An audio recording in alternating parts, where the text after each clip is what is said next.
आप सभी का स्वागत है आपके अपने YouTube चैनल जीएम स्टडी में। आज के वीडियो में हम लोग पढ़ने वाले हैं 7 बजे वाला सेशन, यानी हर रोज़ एवरीडे 7 बजे आपका यहाँ पर टेस्ट सीरीज चलता है। ठीक है, अभी हम लोग हिस्ट्री का चला रहे हैं, कुछ दिन के बाद और नए सब्जेक्ट को भी यहाँ पर लाएंगे, तो आप लोग टेंशन नहीं लेना है। ठीक है, सबसे पहले आप सभी को दीपावली की हार्दिक शुभकामनाएं। आप लोग अच्छे से खुशी से आप लोग इस त्यौहार को मनाइए। और बहुत ही बड़ा धमाका तो आज हुआ है, यानी आज के क्रिकेट मैच में इंडिया और पाकिस्तान के बीच में। भाई इंडिया ने क्या पाकिस्तान को डिटर्जेंट पाउडर के जैसा एकदम धो डाला। क्या विराट कोहली की बैटिंग थी। आप लोग विदाउट टेंशन से पढ़ाई कीजिए, एंजॉय कर पढ़ाई कीजिए। 100% रिजल्ट अच्छा जाने वाला है, आप लोग का टेंशन नहीं लेना है। ठीक है, तो चलिए आज के सेशन को स्टार्ट करते हैं। सबसे पहले हम लोग क्या करते हैं, टाइमर को लगा लेते हैं। यहाँ पर आपको एक टाइमर नज़र आ रहा होगा। ठीक है, ये टाइमर क्या करेगा, 10 सेकंड आपको टाइम देगा। 10 सेकंड के अंदर आपको कमेंट बॉक्स में एक प्रश्न पढ़ना है हमको, और उस पढ़े हुए क्वेश्चन का जवाब, कोई भी आंसर यदि आप लोग जानते हो तो उसका जवाब देना है कमेंट बॉक्स में। ठीक है, ये ही आपका प्रैक्टिस सेशन है। इससे बता रहे आपको बहुत इंप्रूवमेंट देखने को मिलेगा, इसीलिए इस वीडियो को पूरा जरूर देखिएगा। ठीक है, आधा अधूरा देखकर भाग नहीं जाइएगा। तो चलिए प्रश्न पहला वाला हम लोग पढ़ लेते हैं। और यहाँ देखिए इंग्लिश से भी आपका प्रश्न दिया हुआ है, तो टेंशन नहीं लेना है। यहाँ पर पहला प्रश्न क्या है, हड़प्पा किस नदी के किनारे स्थित है। ऑप्शन है Sutlej, option B Ravi, option C Sindhu, या फिर ऑप्शन डी यानी ब्यास। बहुत सिंपल क्वेश्चन है। बहुत सारे स्टूडेंट तो हमको लगता है क्वेश्चन देकर कमेंट में आंसर टाइप कर दिए होंगे। ठीक है, तो चलिए हम यहाँ पर टाइमर को स्टार्ट कर देते हैं। टोटल 10 सेकंड का आपको टाइम मिलेगा। ठीक है, आंसर जरूर दीजिएगा, सभी कोई कमेंट बॉक्स में आंसर दीजिएगा, इससे आपको याद होगा आंसर। ठीक है, तो यहाँ पर टाइमर 10 सेकंड का हो चुका है। तो इस प्रश्न का उत्तर क्या होगा, तो उत्तर आपका दूसरा नंबर यानी रावी नदी। ठीक है, और यहाँ पर एक बात मैं आपको बताना भूल गया, मिक्सचर क्वेश्चन है। मिक्सचर कहने का मतलब है यहाँ पर सारे चैप्टर से क्वेश्चन है। आज 10 है, लेकिन टोटल 40 क्वेश्चन का मिक्सर यहाँ पर एक सेट है। एक एक पार्ट करके, यानी 10 आज है, कल 10 मिलेगा, फिर 10 मिलेगा, यानी टोटल 4 पार्ट में ये 40 क्वेश्चन खत्म हो जाएंगे। ठीक है, तो ये मिक्सचर क्वेश्चन का यहाँ पर आपको प्रैक्टिस सेट करवा रहे हैं। इसके बाद देखिए दूसरा क्वेश्चन यहाँ पर क्या है, मोहनजोदड़ो का उत्खनन किया था। Option A Dayaram Sahni, option B Rakhaldas Banerjee, option C John Marshall, option D R S. Bisht. देखिए मोहनजोदड़ो का उत्खनन के बारे में बोला गया है। ठीक है, उनकी खोज के बारे में नहीं बोला गया है, तो आंसर ध्यान से मारिएगा। ठीक है, इन्हें की आंसर गलत दे देना है। तो बताइए इसका आंसर क्या है। हम लोग क्या करते हैं, टाइमर को स्टार्ट करते हैं। बिंदास आंसर दीजिए। ठीक है, टेंशन नहीं लेना है। लाइफ में किसी तरह का टेंशन लोगे तो बता रहे दिमाग में पढ़ाई नहीं याद होगा। चलिए गुरुजी जल्दी से आंसर दीजिए। तो यहाँ पर इसका आंसर क्या होगा, बहुत सारे आंसर दे रहे होंगे, दयाराम साहनी या फिर रखलदास बनर्जी या फिर जॉन मार्शल या फिर आर.एस. बिस्टी। चलिए यहाँ पर टाइम बहुत ज़्यादा बढ़ चुका है, तो यहाँ पर इसका जो उत्तर है वो है आपका ऑप्शन नंबर तीसरा यानी जॉन मार्शल। ठीक है, आगे हम लोग बढ़ते हैं क्वेश्चन नंबर 3 की ओर।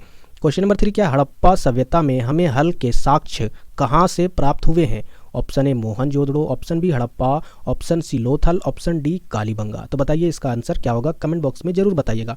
और बता रहे इसी तरह क्वेश्चन आता है। जैक बोर्ड के स्टूडेंट टेंशन नहीं लेना है। ठीक है, सारा टेंशन मेरा है, हम टेंशन लेंगे आपके लिए। ठीक है, आपको टेंशन नहीं लेना है, नहीं लेना है।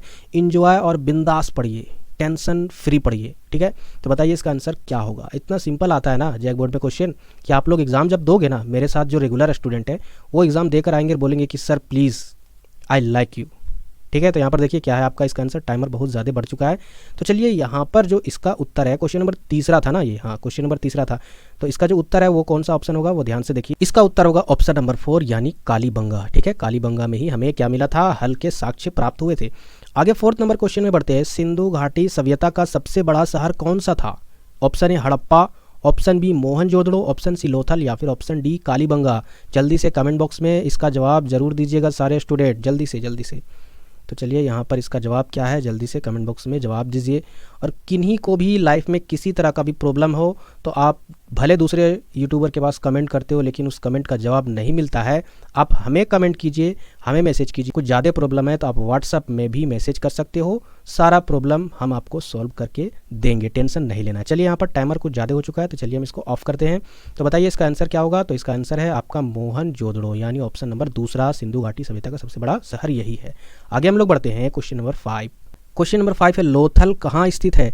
Option A Rajasthan, option B Gujarat, option C Punjab या फिर ऑप्शन डी उत्तर प्रदेश। ठीक है, आप लोग तैयारी अच्छे से कीजिए। ठीक है, ये प्रैक्टिस सेट जो एवरीडे आ रहा है उसका प्रैक्टिस कीजिए, लेकिन इससे पहले आप लोग एनसीईआरटी बुक को पढ़ लीजिएगा। ठीक है, उससे बहुत बेटर होगा। उसके बाद फिर आज के मैच में जो विराट कोहली गर्दा उड़ाया, उसी तरह आप लोग भी एग्जाम में गर्दा उड़ा देना, इसी तरह छक्का चौका। ठीक है, तो चलिए टाइमर को स्टार्ट करते, बताइएगा इसका आंसर क्या होगा। लोथल कहाँ स्थित है।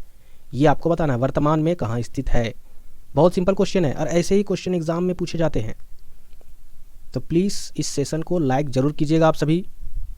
तो चलिए यहाँ पर टाइमर समाप्त हो चुका है। तो इसका जो आंसर है वो है आपका ऑप्शन नंबर दूसरा यानी गुजरात में। ठीक है, नेक्स्ट हम लोग छठवां नंबर क्वेश्चन की ओर बढ़ते हैं। छठा नंबर क्वेश्चन क्या है?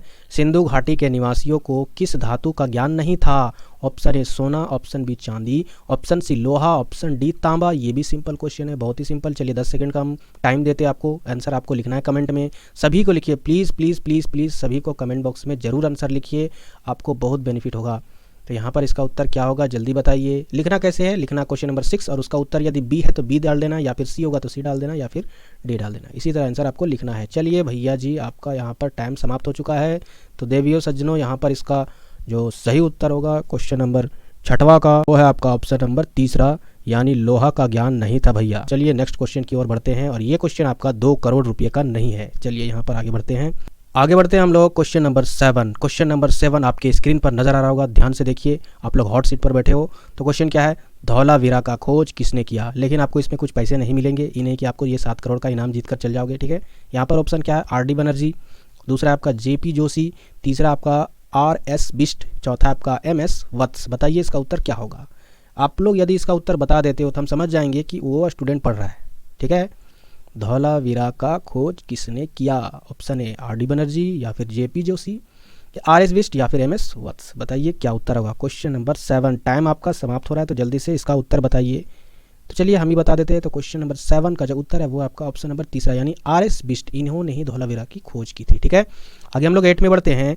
महाजनपद कितने थे? ये भी इंपॉर्टेंट क्वेश्चन है। ठीक है, तो यहाँ पर बताइए कितने थे। ऑप्शन है 12, और ये क्वेश्चन हमने करवाए हैं। ठीक है, यदि आप लोग मेरे चैनल के प्लेलिस्ट पर जाओगे तो बहुत सारा टर्म 1 के नाम से बहुत सारा वीडियो है। आप लोग सब्जेक्ट वाइज अपने से जाकर देख सकते हो, भले टर्म 1 के लिए, लेकिन आपको सिलेबस तो पूरा करना होगा ना। वीडियो को देखिए जाके और पढ़ाई कीजिए। तो यहाँ पर बताइए महाजनपद में कितने पद थे? 12, 14 या 16 या 18। तो चलिए टाइमर स्टार्ट हो चुका है, का आंसर होगा। चलिए टाइमर समाप्त हो चुका है। तो क्वेश्चन नंबर 8 का जो उत्तर होगा वो है आपका 16, यानी टोटल कितने थे? 16 थे। आगे हम लोग क्वेश्चन नंबर 9 की ओर बढ़ते हैं। पाटलिपुत्र की स्थापना की थी। इंपॉर्टेंट क्वेश्चन है, इंपॉर्टेंट, बहुत ही इंपॉर्टेंट है। तो बताइए इसका उत्तर क्या होगा। ऑप्शन ए बिबिमसार, या फिर दूसरा उदयन, या फिर तीसरा अशोक, या फिर चंद्रगुप्त। बहुत ही सिंपल क्वेश्चन है। यदि जो लोग इस चैप्टर को पढ़े होंगे, ठीक है, ये दूसरा चैप्टर है। ठीक है, दूसरे चैप्टर को जो लोग पढ़े होंगे तो बहुत सिंपल तरीके से आंसर दे पाएंगे। चलिए यहाँ पर इसको हम टाइमर को ऑन करते हैं। तो बताइए इसका उत्तर क्या होगा। 10 सेकंड का टाइम है। 10 सेकंड के अंदर आप लोग टाइप कीजिए मैसेज। ठीक है, अपने दोस्तों के पास तो टाइप बहुत जल्दी करते हो, लेकिन यहाँ पर टाइप नहीं करते हो, ये बहुत गलत कर रहे हो। ऐसा नहीं करना चाहिए, टीचर के साथ धोखेबाजी नहीं। तो चलिए कोई दिक्कत नहीं, आप लोग धोखा दीजिए, हम आपको धोखा नहीं देंगे। यहाँ पर टाइमर आपका समाप्त हो चुका है। तो क्वेश्चन नंबर 9 का जो उत्तर है वो है आपका दूसरा, यानी उदयन, इन्होंने ही स्थापना की थी पाटलिपुत्र की। आज की वीडियो का सबसे लास्ट क्वेश्चन है, और ये क्वेश्चन क्या है? मौर्य साम्राज्य का संस्थापक कौन था? मैं बता रहा हूँ, एक गधा से भी इसका आंसर पूछेंगे ना तो वो भी बता देगा कि इसका आंसर क्या है।